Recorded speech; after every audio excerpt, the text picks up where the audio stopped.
सिंधी अदब जी झलक advance diploma course Sindhi reader टियों सबक टियों गुणन जो बल जयराम दास दौलतराम मुल्क जे विरहाङे पुॼाणा सिंधियुनि जी कठिन परीक्षा थी आहे। मुंहिंजे लेखे घणे भाङे इन परीक्षा मां लंघंदा पार पवंदा वञनि था।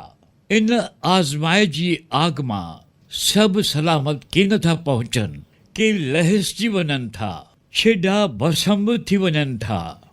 सेक त सभ खे लॻे थो, पर अंत में संदन नैतिक शक्ति सिंधियुनि खे ऊचनि आदर्शनि जी मंदिर ॾे छिकींदी वञे थी। इहो स्वाभाविक आहे। सिंधियुनि जे इतिहास जा थोरा ई किन कमज़ोरनि जो बयानु था ॾियनि त घणेई ॿिया संदन नैतिक बल जी साख था भरीनि। पुराणे इतिहास जी हित मां ॻाल्हि कोन थो करणु घुरां। इहो त अञा मोहन जे दड़े ऐं सिंध जे ॿियनि खंडहरनि जे पुठियां पट मां पुनर्जन्म पियो वठे। धीरे धीरे संदसि छठी पई लिखिजे। नकी की अरबन जी काह वक़्तु सिंध जी राणी लाडी देवीअ जी सूराईअ ॾे इशारो थो करियां। राणीअ राजा जे क़तल थियण बैदि पंहिंजा सभु ज़र ज़ेवर विकिणी नई सेना तयारु करे अरबन मां युद्ध जारी रखी। आगाटे हिंदुस्तान जी तारीख़ में जौहर जे पहिरें मिसाल जो वर्णन थो करणु घुरां। जॾहिं युद्ध में हाराइण पुॼाणा राणी लाडी देवी ऐं राजाई कुल जे सभिनी ज़ालुनि महल जी हिक कोठीअ अंदरि पाण खे बंदि करे पंहिंजे हथनि सां पाण खे आग ॾेई अरबन खां पाण बचायो। आम सती प्रथा ऐं राणी लाडीअ जे अरबन खां पाण बचाइण लाइ जौहर करण में वॾो फ़र्क़ु आहे। कल्होड़नि मीरनि अंग्रेज़नि जे ज़माने जी ॻाल्हि आहे। दूर ॾिसावरनि में वञी अजीब व ग़रीब क़ौमनि जे विच में रही अणॼातल ॿोलियुनि जे अधीन थी अनेक ॾुखियाउनि खे मुंहुं ॾेई कंहिं पद ते पाण खे पहुचायाऊं। किथे शिकारपुर ऐं किथे ओलह चीन ऐं रूस जा ॾाखिणियो शहर। उन्हनि शहरनि जा एवज़ी अॼु रूसी सिफ़ारतुनि सां हवाई जहाज़नि वसीले हिक ॾींहं में हिते रही हिंदुस्तान ॾिसण था अचनि। सदियूं अॻु शिकारपुर जे वापारियुनि जूं मथियुनि ॾूराहूं हंधनि ते कोठियूं खुलियल हुयूं। महिननि जूं मुसाफ़िरियूं हुयूं। वाटूं ओझड़, हर पहाड़ पुठियां वणनि जे हर झुगिटे में रहज़न जो ख़ौफ़ लिकल हो। न जान न पैसा सलामत हो, छो त उन्हनि ॾींहंनि में सिंधियुनि जी हिमत हूंदी। छा त संदन साहस हूंदो जो अहिड़नि ख़तरनि में बेडपो लंघे, अहिड़ियुनि अणवणंदड़ हालतुनि हेठि रहंदे पंहिंजी बुर्दबारीअ, सचाईअ, ईमानदारीअ जे गुणनि जी शक्ति द्वारा। सदियों अॻु हुननि ॼण एशिया खंड जी हिकु ज़बरदस्त बैंक स्थापन कई।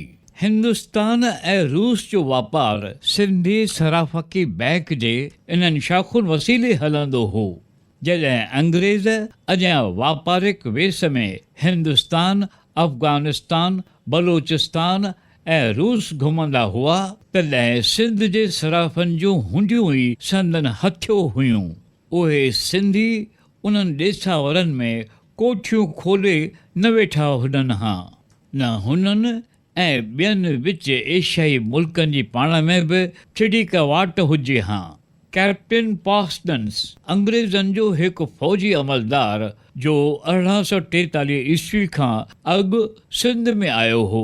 सो अंग्रेज़ी राज खां अॻु जी थो ॻाल्हि करे त हर ज़माने में हिंदी समुंड खां वठी कैस्पियन समुंड ताईं विच वारनि मुल्कनि जे वापार ते शिकारपुर जे वापारियुनि जो वॾो असरु पई रहियो हो।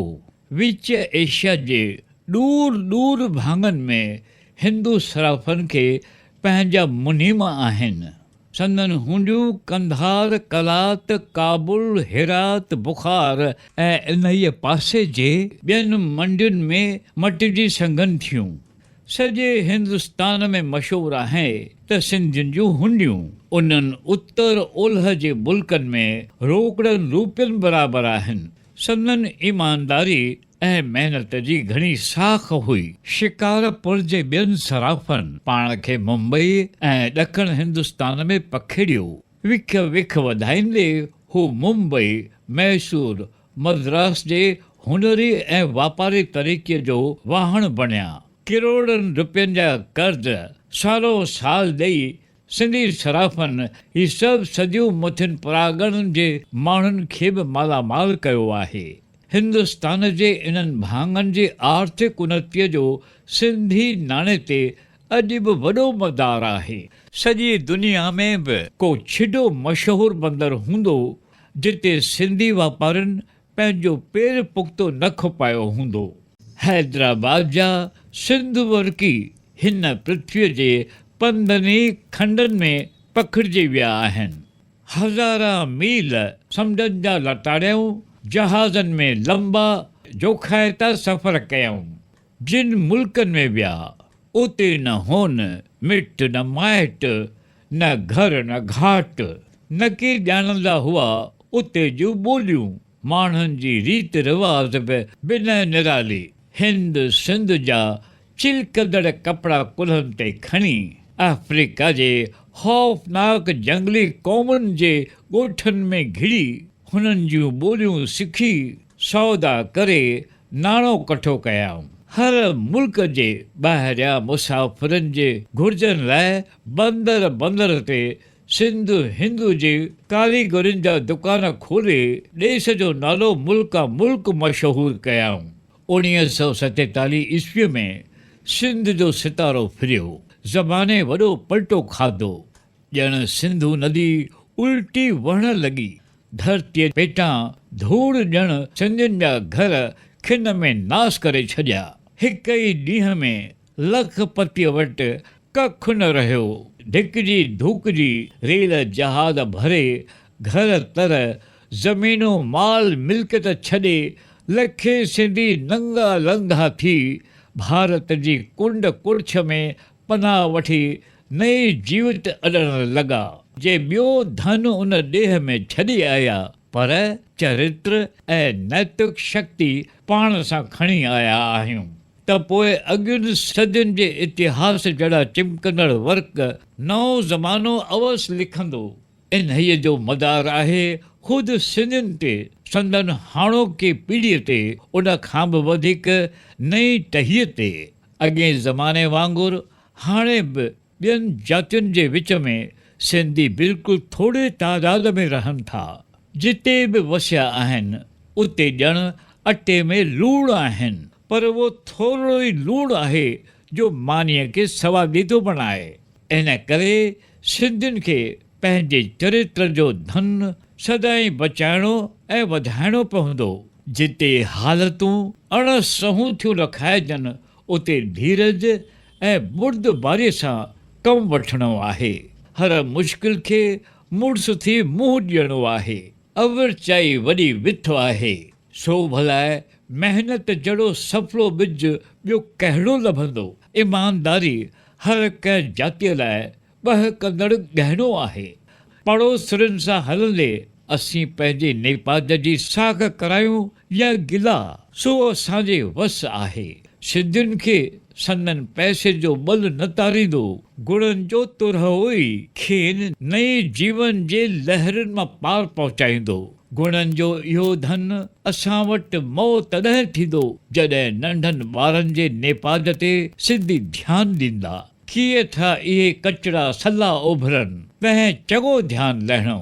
स्कूल में, घर में, घिटीअ में, इन्हनि टिनि हंधनि ते ॿार जे शरीर, ॿुद्धीअ ऐं चरित्र जे विकास जा ॿिज पवनि था।